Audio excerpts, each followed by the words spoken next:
नमस्कार दोस्तों, welcome to टेरेक्स trader. मैं हूं राजेश कुमार और आज मैं बात करने वाला हूं एक इंटरेस्टिंग ट्रेडिंग स्ट्रेटेजी के बारे में जिसका नाम है ब्रेकआउट स्ट्रेटेजी। ये एक बहुत ही पॉपुलर ट्रेडिंग स्ट्रेटेजी है जिसको हम स्विंग ट्रेड के लिए इस्तेमाल कर सकते हैं। और इसमें हम नॉर्मली करते क्या है कि जो एक बहुत बड़ा स्विंग मिलने वाला होता है उसके पहले हम स्टॉक को पहचानने का ट्राई करते हैं और स्विंग में जो मूवमेंट आता है उस स्विंग के मूवमेंट को हम कैप्चर करने का ट्राई करते हैं। तो नॉर्मल स्विंग ट्रेडिंग में हमारा टारगेट कितना होना चाहिए प्रॉफिट का, क्योंकि स्विंग ट्रेडिंग जो है वो 2 से 3 महीने तक एक्सटेंड कर सकता है और आपका कभी लक अच्छा रहा तो 1 वीक से 15 दिन के अंदर भी हो सकता है। तो अगर आपको स्विंग ट्रेडिंग करना है बहुत कम रिस्क के साथ तो आपका टारगेट लगभग 20 से 25% के अंदर का होना चाहिए और मिनिमम टारगेट अगर रखते हैं तो कम से कम 10 से 15% का टारगेट होना चाहिए। तो अगर मैं फुल रेंज निकालूं तो 10% से 25% तक का टारगेट आप रख सकते हैं स्विंग ट्रेडिंग में। और आज उसमें बात करने वाले हैं ब्रेकआउट स्ट्रेटेजी के बारे में। इस वीडियो में हम सबसे पहले समझेंगे कि आखिर ये स्ट्रेटेजी है क्या, कैसे काम करता है, चार्ट्स में कैसे पता करेंगे और साथ ही साथ हम कुछ एग्जांपल्स भी देखेंगे जिन्होंने इस स्ट्रेटेजी के बेसिस पे कितना रिटर्न दिया था। और लास्ट में हम कुछ ऐसे एग्जांपल्स भी देखेंगे जो फिलहाल ब्रेकआउट के आसपास खड़े हैं या ब्रेकआउट होने वाला है। तो उन सब स्टॉक्स में आप अपने वॉच लिस्ट में डाल के आप चेक कर सकते हैं कि उसको प्रॉफिट बनता है कि नहीं बनता है, या आप उसमें अपना डिसीजन लेके ट्रेड भी कर सकते हैं। तो सबसे पहले समझते हैं कि आखिर ब्रेकआउट स्ट्रेटेजी है क्या। तो इसका जो सिंपल सा चीज है, आपको क्या पता करना है कि कोई भी स्टॉक में अगर अपमूव आने वाला है तो उसको हम पहले ही पता कर लेते हैं कि इसमें ब्रेकआउट होगा कि नहीं होगा। मेन चीज आपका ये ध्यान रखना है कि आपको हमेशा मूवमेंट के पहले इसको थोड़ा पकड़ना पड़ता है। और हम कभी कभी इसमें ये भी करते हैं कि जब कोई स्टॉक जब रेंज बाउंड हो जाता है तो हमें बस ये देखना होता है कि कब इस पोजीशन से, कब इस रेंज से स्टॉक बाहर निकलेगा। क्योंकि नॉर्मली क्या होता है, जब भी कोई स्टॉक बहुत लंबा समय तक कॉन्सोलिडेशन कर लेता है तो उसके बाद जब रेंज से बाहर निकलता है तो वो बहुत ऊपर जाने का चांसेस रखता है। सेम उसी तरीके से अगर वो स्टॉक उस रेंज को तोड़ के नीचे आता है तो बहुत नीचे जाने का चांसेस रहता है। तो हम लोग आज के वीडियो में सिर्फ बात करने वाले हैं ब्रेकआउट स्ट्रेटेजी के बारे में, जिसमें हम ऊपर की तरफ देंगे, यानी हम बाइंग पे ध्यान करेंगे, सेलिंग पे हम फोकस नहीं करेंगे। लेकिन इस तरीके से आप सेलिंग का भी देख सकते हैं कि कोई स्टॉक अगर ब्रेकडाउन देने वाला है तो कितना नीचे तक दे सकता है। अब नेक्स्ट टॉपिक आता है कि आखिर हम आइडेंटिफाई कैसे करें कि स्टॉक में ब्रेकआउट होने वाला है कि नहीं होने वाला है। तो सबसे पहले हमें कोई भी स्टॉक का चार्ट को खोल लेना है और आप उसको अलग अलग चार्ट्स में देख सकते हैं। डेली चार्ट्स में देख सकते हैं, वीकली पे देख सकते हैं और मंथली पे देख सकते हैं। लेकिन मंथली वाला चार्ट जो होगा वो आपको कम से कम 1 साल 2 साल तक होल्ड करना पड़ेगा, क्योंकि बहुत लंबे समय का टाइम फ्रेम बन जाता है। तो अगर आपको स्विंग ट्रेडिंग करना है तो बेस्ट मैं बोलता हूँ कि डेली का चार्ट रहेगा। लेकिन आपको कंफर्मेशन अगर पक्का करना है तो वीकली चार्ट पे भी आप ले सकते हैं। अगर आपको वीकली और डेली दोनों में आपको अगर दिख रहा है कि ब्रेकआउट मिल सकता है तब आपको ट्रेड जो है और ज्यादा कंफर्मेशन हमको देता है वहां। तो चलिए हम कोई भी स्टॉक को लेके स्टार्ट करते हैं। मैं अपने पोर्टफोलियो से कुछ स्टॉक्स को ही लेता हूँ। तो यहाँ मैंने खोल दिया आपका 5 पैसा का चार्ट। तो इसको थोड़ा मैं जूम आउट कर लेता हूँ, आपको यहाँ पे दिखने लग जाएगा। तो इस स्ट्रेटेजी को अप्लाई करने के लिए आपको सिंपल 2 लाइन चाहिए, एक आपका रेजिस्टेंस हो जाएगा और एक आपका सपोर्ट हो जाएगा, या कोई रेंज पकड़ सकते हैं। तो जैसे आप देख सकते हैं यहाँ पे कि ये जो स्टॉक था कई सालों से इस नीचे घूम रहा था। ये 587 का इसने हाई लगाया, उसका स्टॉक काफी नीचे आता रहा। तो हमको इस जगह में कोई ट्रेड नहीं करना है। इस जगह पे ट्रेड करने का भी अलग स्ट्रेटेजीज है, लेकिन हम आज बात करेंगे सिर्फ ब्रेकआउट स्ट्रेटेजी के बारे में। तो आप देख सकते हैं इतने साल बाद 2021 में ये हाई लगाने के बाद फिर इस जगह पे इसने इस रेजिस्टेंस को ब्रेकआउट दिया है। यहाँ पे जूम करके देख सकते हैं कि दिसंबर 2023 में इसने इस रेजिस्टेंस को ब्रेकआउट दिया। और ब्रेकआउट देने के बाद आप देख सकते हैं कितना अच्छा खासा मूव हमको मिला है। यहाँ से हमको लगभग सिर्फ 13 डेज के अंदर 28% का रिटर्न मिल गया है, जो कि बहुत ही बढ़िया रिटर्न मैं इसको बोलता हूँ। तो ये तो हमने पहला स्टॉक देखा कि ब्रेकआउट होने के बाद हमें कितना अच्छा खासा रिटर्न दिया। लेकिन यहाँ पे एक बात है, ब्रेकआउट बहुत लंबा समय का लेता है तो टारगेट सिर्फ 30% का नहीं होता है, टारगेट और बहुत ऊपर तक का होता है। तो हमको अगर देखना है कि ब्रेकआउट सस्टेन करेगा कि नहीं करेगा, उसके लिए हमें क्या करना चाहिए, ब्रेकआउट देने के बाद स्टॉक को नीचे आने देना चाहिए। मोस्ट ऑफ द केसेस में आपको ब्रेकआउट देने के बाद स्टॉक नीचे आएगा ही आएगा। आप देख सकते हैं ये भी नीचे आया और इसने सपोर्ट लिया लगभग 591 के आसपास, यानी जो पिछला जो रेजिस्टेंस था उसके बहुत करीबी सपोर्ट लेता है। और वहां पे अगर सपोर्ट लेके स्टॉक वापस ऊपर की तरफ मूवमेंट दिखाता है तो मान सकते हैं कि आपका जो ब्रेकआउट था वो काफी सक्सेसफुल था।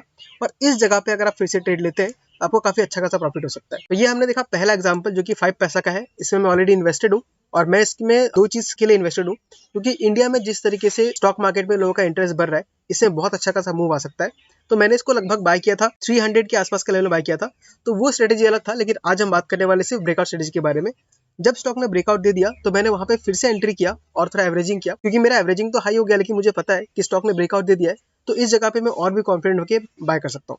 आप देख सकते हैं कि वहां पे बाय करने के बाद मुझे अच्छा खासा 30% का प्रॉफिट हुआ। उसके बाद जहां सपोर्ट ले रहा है तो यहाँ पे हमको कंफर्मेशन दे रहा है कि ये ब्रेकआउट बहुत सक्सेसफुल है। तो आप इस तरीके से देख सकते हैं। एक चीज आपको और नोटिस करना चाहिए कि जब ब्रेकआउट हो रहा है तो वहां पे वॉल्यूम थोड़ा हाई होना चाहिए। आप देख सकते हैं यहाँ पे ये जो ब्रेकआउट हमको इस जगह पे मिला, यहाँ पे आप देख सकते हैं कि वॉल्यूम काफी हाई है। तो जब हाई वॉल्यूम के साथ ब्रेकआउट होता है तो हमको काफी ज्यादा स्ट्रॉन्ग इंडिकेशन मिलता है कि ये ब्रेकआउट सक्सेसफुल हो सकता है। अब यहाँ पे एक चीज और नोटिस कर लीजिए आप कि जो रिस्की ट्रेडर होते हैं, जो बहुत ज्यादा रिस्क ले सकते हैं, वो क्या करते हैं, ब्रेकआउट होने के साथ साथ ही यहाँ पे ट्रेड ले लेते हैं। यानी कैंडल ने ब्रेकआउट दिया क्लोजिंग पे तो अगले दिन वो यहाँ पे खरीद लेंगे और यहाँ से वो प्रॉफिट कमा सकते हैं। तो मान लीजिए अगर इसका मूव हमको 28% का मिला तो उन्हें 28% ना मिलकर 25% या 20% मिलेगा, तो वहां पे उनका टारगेट हिट हो जाता है। लेकिन जो थोड़े कंजर्वेटिव ट्रेडर्स होते हैं, यानी जिनको थोड़ा रिस्क कम लेना है, वो क्या करते हैं, ऊपर जाने के बाद जब वापस स्टॉक नीचे आता है, रिट्रेसमेंट करता है, वापस जब टेस्टिंग करता है, तब इस जगह पे वो पोजीशन लेते हैं। तो इन दोनों तरीके के ट्रेडर्स ही सही है और अपना सक्सेसफुल होता है। आपको देखना है कि आप किस टाइप के ट्रेडर है। अगर आप बहुत ही रिस्की ट्रेडर है, तब यहाँ बाय कर सकते हैं। अगर आप रिस्क कम लेना चाहते हैं, तो आप सेकंड टाइम में बाय कर सकते हैं। तो ये देखा हमने पहला एग्जांपल 5 पैसा के बारे में, और कुछ एग्जांपल्स देख लेते हैं। उसके बाद मैं आपको और कुछ एग्जांपल्स दिखाऊंगा जिसमें फिलहाल ब्रेकआउट आने के चांसेस है। नेक्स्ट हम एडीएफ फूड्स को देख लेते हैं। ये भी मेरे पोर्टफोलियो का स्टॉक ही है। तो ये आपको चार्ट में दिख रहा है दूसरा स्टॉक जो कि ब्रेकआउट हमको सक्सेसफुली करते हुए नजर आया। तो हम यहाँ पे रेजिस्टेंस एक मान लेते हैं। 207 का इसने हाई लगाया था लगभग 2021 में इसने हाई लगाया था। उसके बाद जब इसने ब्रेकआउट दिया तो आप देख सकते हैं कि कैंडल कितना बड़ा बना है हमारा। ये हम लोग का रेजिस्टेंस लाइन था और इसको इस कैंडल ने इतना बड़ा कैंडल बना और ये मारोबोजो कैंडल है और इस कैंडल ने ब्रेकआउट पे जो क्लोजिंग दिया इस लाइन के ऊपर दे दिया। साथ ही साथ आप वॉल्यूम भी देख सकते हैं कि वॉल्यूम में कितना हाई था। अगर आप आसपास से कंपेयर करेंगे तो इसका वॉल्यूम काफी हाई था। तो अगेन ये हमको इंडिकेशन मिल गया कि स्टॉक ने ब्रेकआउट दिया है और ब्रेकआउट आप देख सकते हैं लगभग 2 साल बाद 2021 में हिट किया था इसने यहाँ पे और नेक्स्ट इसने 2023 में इसको ब्रेकआउट दिया। तो ब्रेकआउट देने के बाद हम देख लेते हैं कि हमारा टारगेट कितना निकल के आया। अगर हमें बाय कर लेते तो यहाँ से हमको जो रिटर्न मिलता वो 71 डेज के अंदर लगभग आपको 22% का मिल जाता। 71 डेज मतलब 2.5 महीना पकड़ लीजिए। तो 2.5 महीने में अगर आपको 21% मिल जाता है तो बहुत ही बढ़िया मानता हूँ। लेकिन उसके बाद आपको ये भी देखना है, यहाँ पे सब कुछ हमको जैसा ब्रेकआउट होता है वैसा नजर आ रहा है। ब्रेकआउट होने के बाद स्टॉक जो है वापस के नीचे आ गया, लेकिन इसने जो था इस लाइन को नीचे ब्रेकआउट करके नीचे क्रॉस कर चुका है। तो अब ये स्टॉक थोड़ा नेगेटिव हो चुका है और ये काफी नीचे भी आ सकता है। तो अगर नीचे आने का हम टारगेट देखें तो इसका नजर आता है हमको 180 के आसपास।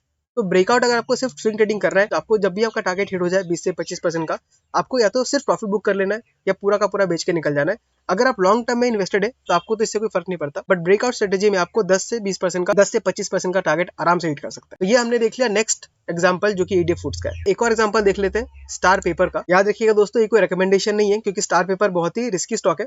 एक बहुत ही माइक्रो कैप है, शायद ये 1000 करोड़ का भी इसका मार्केट कैप नहीं है।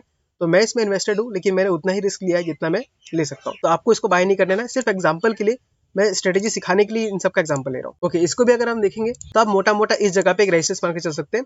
ये स्पाइक हमको बीच में नजर आ रहा है, इसको हम नहीं लेंगे क्योंकि ये जब स्टॉक मूव करता है तो काफी ऊपर चला जाता है। हम देख सकते हैं इसके आसपास ही कहीं रेजिस्टेंस लिया गया है, तो इसका रेजिस्टेंस हम मान सकते हैं 240 के आसपास। अब यहाँ का हाई लगाने के बाद इसने फिर से कितना टाइम लिया, 2018 में यहाँ पे इसने हाई को टच किया था और अब 2024 जनवरी में इसने यहाँ पे ब्रेकआउट हमको दे दिया है। आप देख सकते हैं यहाँ पे इस रेजिस्टेंस को इस ब्रेकआउट के कैंडल ने सस्टेन भी किया है और यहाँ वॉल्यूम भी थोड़ा ठीक ठाक है। तो अगर हम ब्रेकआउट स्ट्रेटेजी को यहाँ पे लगाए तो ये एक अच्छा पोजीशन बनता है इसको बाय करने का, क्योंकि वॉल्यूम भी थोड़ा हाई है और इसने काफी लंबा समय लेने के बाद यहाँ पे हमको ब्रेकआउट दिखाया। लेकिन दोस्तों ये रिकमेंडेशन नहीं है, ये आपको खुद अपना डिसीजन लेके देखना है कि आप ले सकते हैं कि नहीं। मैं अगर अपने बारे में बात करूं तो मैं इसमें इन्वेस्टेड हूं, लेकिन मैंने कैपिटल बहुत ही कम लगाया। अगेन अगर हम इसका टारगेट देखें तो लगभग 20 से 25% का टारगेट हमको मिल सकता है और क्योंकि स्मॉल कैप है तो रिटर्न ज्यादा भी हो सकता है। लेकिन आपको अपने माइंड में एक टारगेट सेट कर लेना है और जब वो टारगेट हिट हो जाए तो आपको या तो वहाँ पे पार्शियल बुकिंग करना है प्रॉफिट को या पूरा कैपिटल निकालना है। ये डिपेंड आपके ऊपर करता है। अब एक और एग्जांपल देख लेते हैं जिसमें ब्रेकआउट हमको मिल चुका है और ब्रेकआउट सस्टेन भी कर, तो उसके लिए अगेन आपको बनाना होगा एक रेजिस्टेंस। तो मैं यहाँ पे देख सकता हूँ ये लगभग 245 के आसपास हम लोग का एक रेजिस्टेंस है, उसको ब्रेकआउट में यहाँ पे मिला काफी बड़े कैंडल के साथ और काफी हाई वॉल्यूम के साथ। यहाँ पे देख सकते हैं यहाँ पे 2019 में ये हाई लगाया था, उसका स्टॉक काफी नीचे चला गया और अब 2023 में इसने एक बहुत बड़ा हमको ब्रेकआउट दिया। आप देख सकते हैं 2 दिन कंटिन्यूसली बड़े बड़े कैंडल बने और ब्रेकआउट जो मिला हमको वो रेजिस्टेंस के ऊपर जाके क्लोजिंग हुआ। तो इस स्टॉक ने ब्रेकआउट देने के बाद अपना सपोर्ट भी ले लिया। आप देख सकते हैं यहाँ पे सेम जगह पे सपोर्ट लिया और वहां से फिर इसने एक अपट्रेंड स्टार्ट कर दिया है। तो एस-चांद भी एक ऐसा कैंडिडेट है जो कि यहाँ से काफी अच्छा खासा हमको रिटर्न दे सकता है। इसने 20% का टारगेट हमारा एक ही दिन में पूरा कर दिया था। तो जो रिस्की ट्रेडर्स थे उनको तो एक दिन में उनका रिटर्न मिल गया होगा, लेकिन जो कंजर्वेटिव थे उन्होंने यहाँ पे एंट्री लिया होगा और उनको भी लगभग 63 डेज के अंदर ही 20 से 30% का रिटर्न मिल गया, जो कि बहुत ही अच्छा रिटर्न था। तो इस तरीके से हमने बहुत सारा एग्जांपल्स देखा कि ब्रेकआउट स्ट्रेटेजी कैसे काम करता है। अब दोस्तों हमने ब्रेकआउट स्ट्रेटेजी के बारे में बात तो कर लिया, लेकिन हर स्ट्रेटेजी की तरह इसमें भी कुछ ना कुछ ड्रॉबैक्स है कि कोई भी स्ट्रेटेजी 100% श्योर नहीं है। तो कभी कभी प्रॉब्लम क्या होता है कि हमको फेक ब्रेकआउट्स मिलते हैं। तो फेक ब्रेकआउट्स को पहचानने का बहुत ही सिंपल तरीका है, आपको जो ब्रेकआउट मिल रहा है उसमें अगर वॉल्यूम कम है तो आपको समझ जाना चाहिए कि ये पॉसिबल चांसेस है कि जिसका ब्रेकआउट है वो सक्सेसफुल नहीं हो पाएगा। ऑफ कोर्स ये भी कोई 100% तरीका नहीं है बताने का, लेकिन आप ऐसे अपने स्ट्रेटेजीज को बहुत ज्यादा प्रॉफिटेबल बना सकते हैं, आप गलत ट्रेड में रहने से बच सकते हैं। तो आपको सिंपली क्या करना है, जब भी ब्रेकआउट आएगा आपको हमेशा ध्यान देना है वॉल्यूम के ऊपर। अगर हाई वॉल्यूम के साथ ब्रेकआउट आया और ये ब्रेकआउट होने में आपको जितना ज्यादा समय लगेगा उतना ही बढ़िया काम करेगा ये स्ट्रेटेजी। तो दोस्तों इस तरीके से हम लोग ब्रेकआउट स्ट्रेटेजी को यूज कर सकते हैं। तो आज की वीडियो में बस इतना ही। अगर आपको ये वीडियो अच्छा लगा तो इस वीडियो को लाइक कर दीजिए और हो सके तो चैनल को सब्सक्राइब भी कर दीजिए, क्योंकि ऐसे वीडियोस मैं टाइम टू टाइम लेके आते रहता हूँ। ठीक है दोस्तों, मिलते हैं अगले वीडियो में किसी अगले स्टॉक के साथ। तब तक के लिए टाटा, बाय बाय, टेक केयर।